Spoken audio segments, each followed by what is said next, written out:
So cardboard portraits. This is a project that I used to do in the intro classes, a few years ago. We would do it almost every semester. Um, it's just kind of a fun one. It's something completely different, using a material you might not normally think of, like cardboard. Okay. So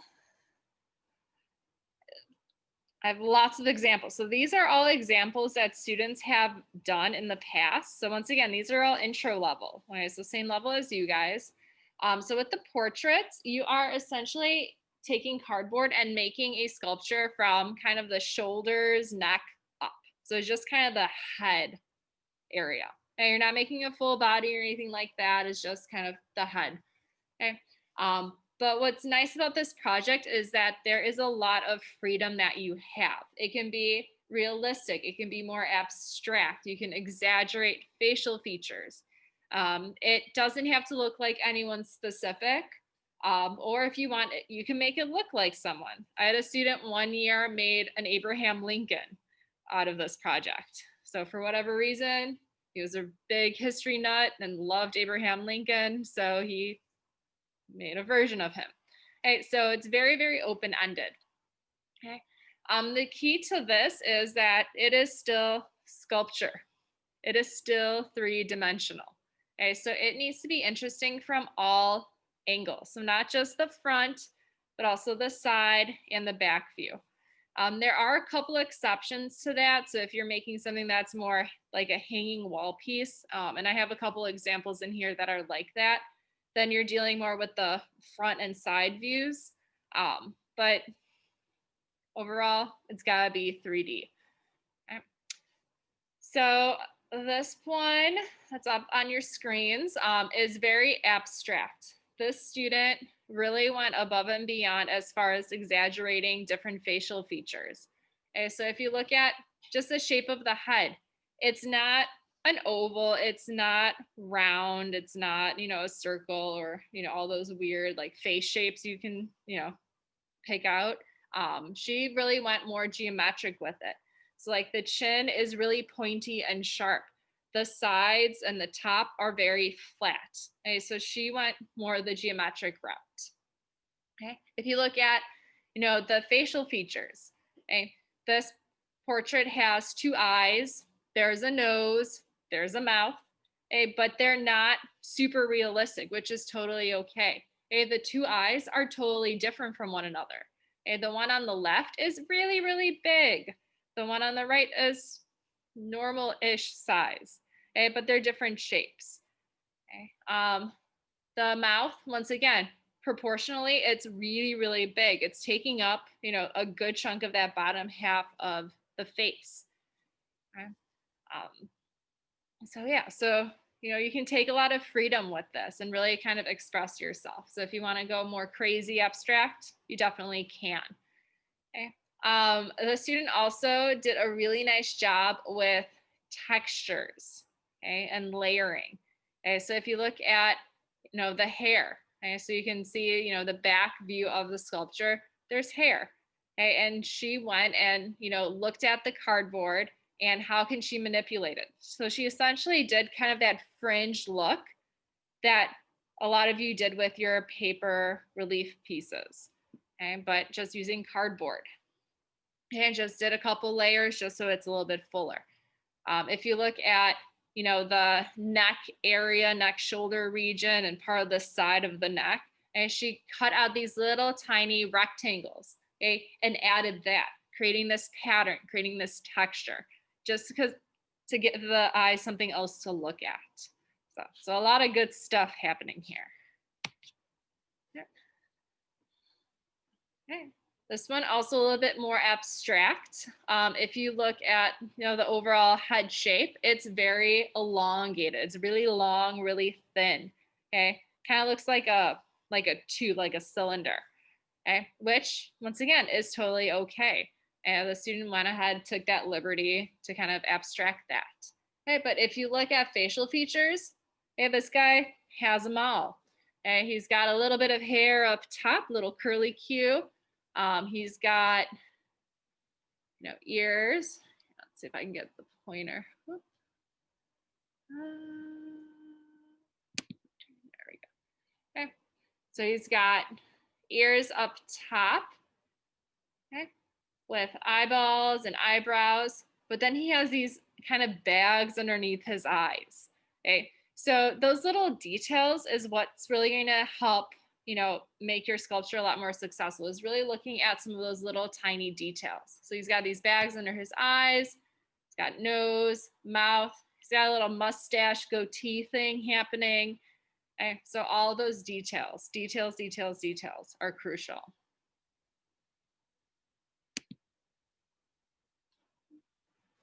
Okay, here's another one. Okay, we got lots of examples for you guys. So this one, once again, a little more geometric, a little bit more boxy, and just dealing with the material. So dealing with cardboard, you're going to be working a little bit more in that geometric, straight line, sharp corners technique, just because, cardboard, you can curl it, you can, bend it a little bit, but it's not like paper where you can just make really tight curly cues. It's not like clay where you can just mold it or to whatever, or the soap where you can carve it into, those rounded edges. So definitely consider that in your design. With the cardboard, that was part of your homework, and you're just gonna this weekend keep looking for more cardboard. But depending on what kind you have, you can really manipulate it to get a lot of different textures throughout. So the student, used cardboard boxes that had that corrugation, that like zigzagging in the middle, and really utilize that corrugation. So that was able to add texture in the eyeballs, in the cheeks, for the teeth, the kind of hair, sideburns. So really using that material to its advantage. Okay. The student went a little in the Viking route. Okay, so this guy's got a little bit of a helmet happening. Okay, kind of a Viking robot, I guess. Okay, but you can still tell that it's a head, it's a face. Okay, you got eyes, nose, mouth, you got some teeth. So with all of these, you're going to be keeping the cardboard completely clean. Okay, we're not painting, we're not drawing on top of these. You're just using the cardboard as is. So depending on what kind of cardboard you have, if you happen to have a box that is all white, you can use that white of the box to help with certain features, which is what this student did. Okay, so for the teeth, for the eyes, they kind of accentuated those areas by using a different type of box.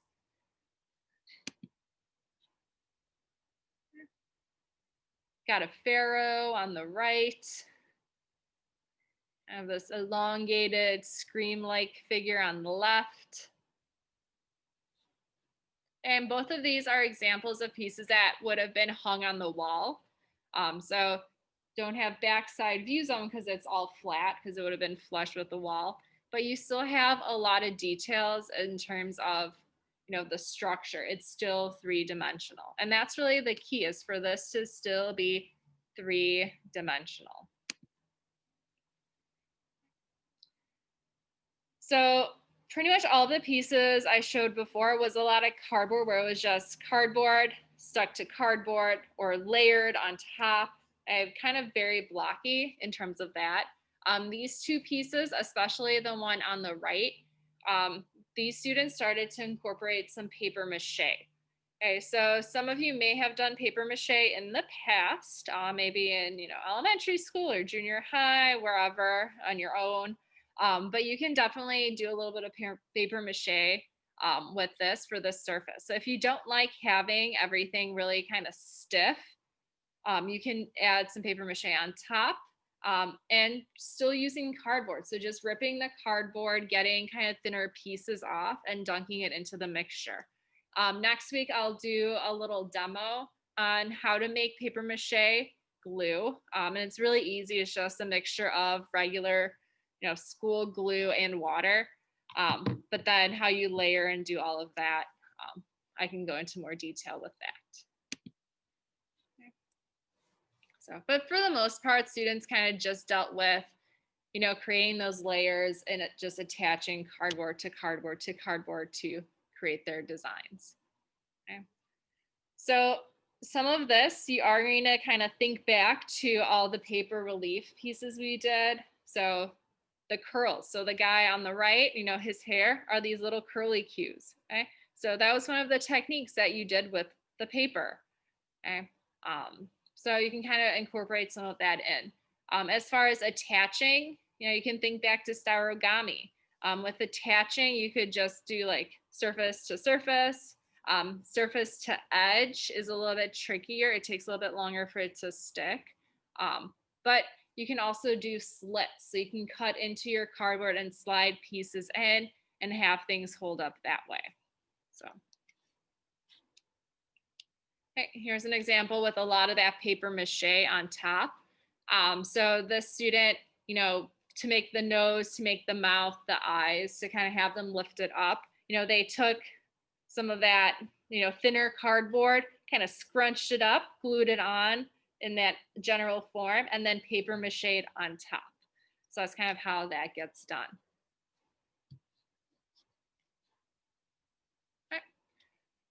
So as far as materials and tools, cardboard really is your main go-to.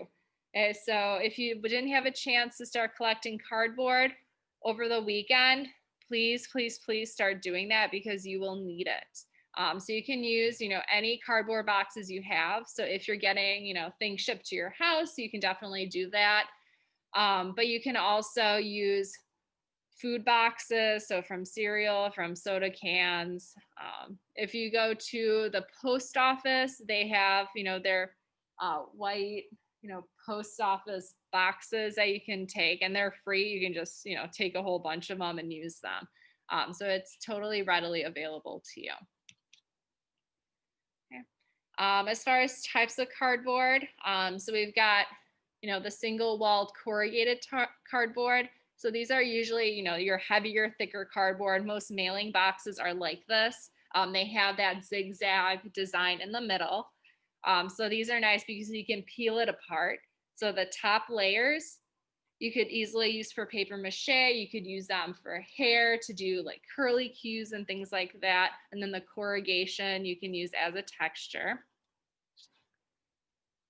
These boxes are also a lot thicker, so they're good for more of a stable base. They don't bend very easily, so this is more of that geometric look with these. Okay. Some thicker cardboard that isn't corrugated. So if you have notepads at home and they have like that cardboard in the back, you can use those. Some food boxes might have some thicker cardboard depending on what the food stuff is. But these, can hold their shape pretty well. But yeah. Hi.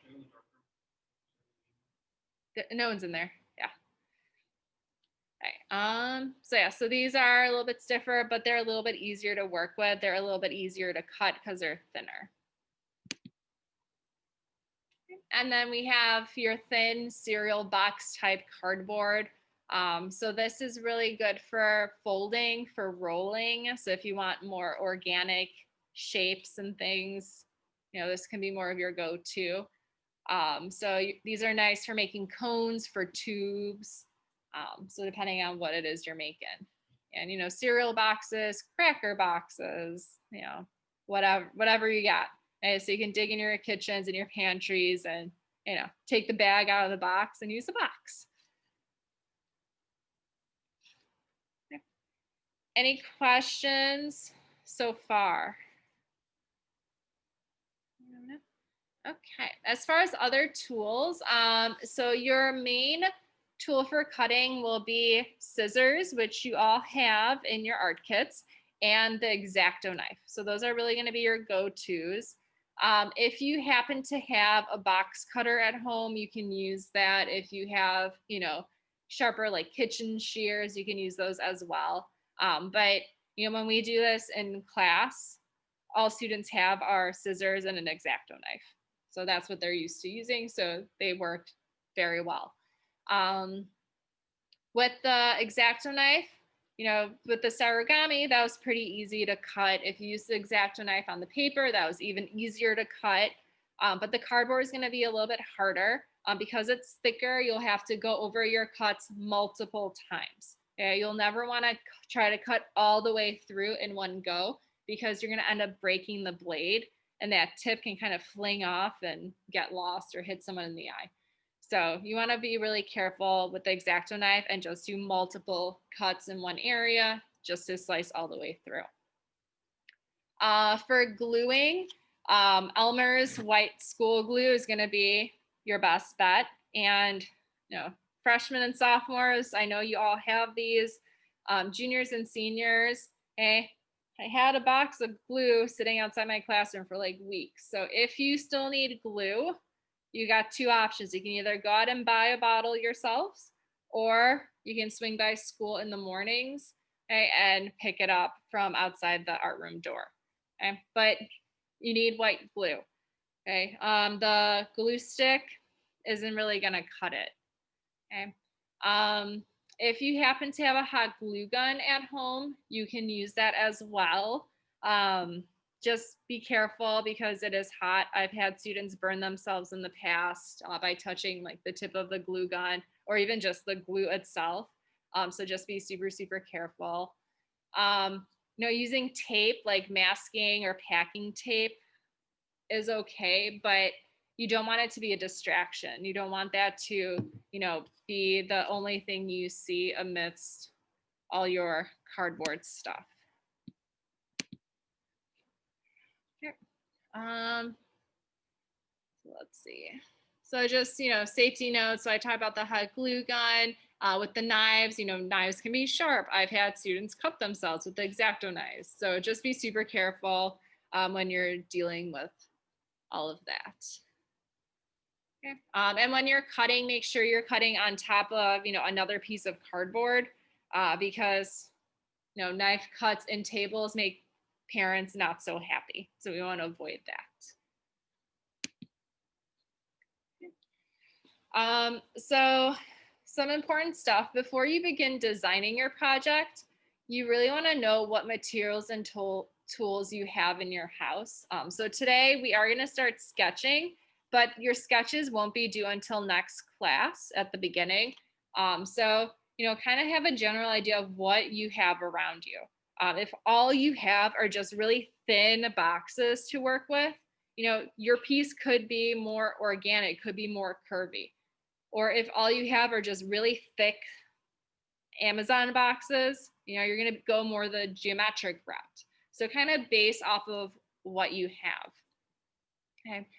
Make sure everything, stays in a safe place. So when you are collecting cardboard, when you have all those scraps, put them in a safe place, put a note on top saying, do not throw out. So that way, your family members don't accidentally, put it in the recycling this upcoming week. Okay. Or your project for that matter. I've had some students get their projects thrown out. Okay.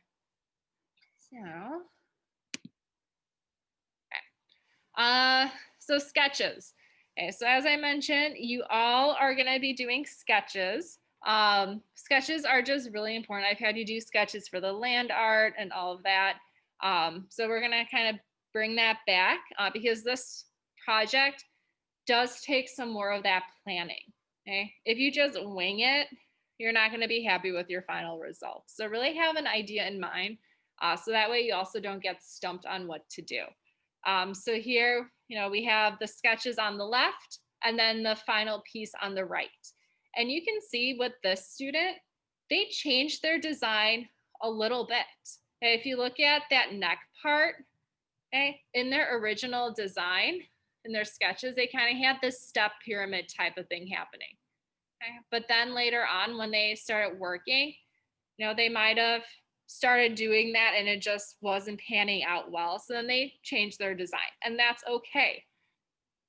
But overall, you can see, she's got the two different eyes and she has little circles on the cheek happening. The overall face shape stayed the same. So the sketches are good. It's nice to have that as your jumping off point. So with the sketches, you are all going to do two different designs. Okay, so you're going to sketch out two different ideas. Okay, and your sketches, you can do them on a sheet of paper and then take pictures of them. You can sketch it out in Notability, or if you have a drawing app on your iPad, whatever you prefer. But you're going to have it two different ideas. Okay.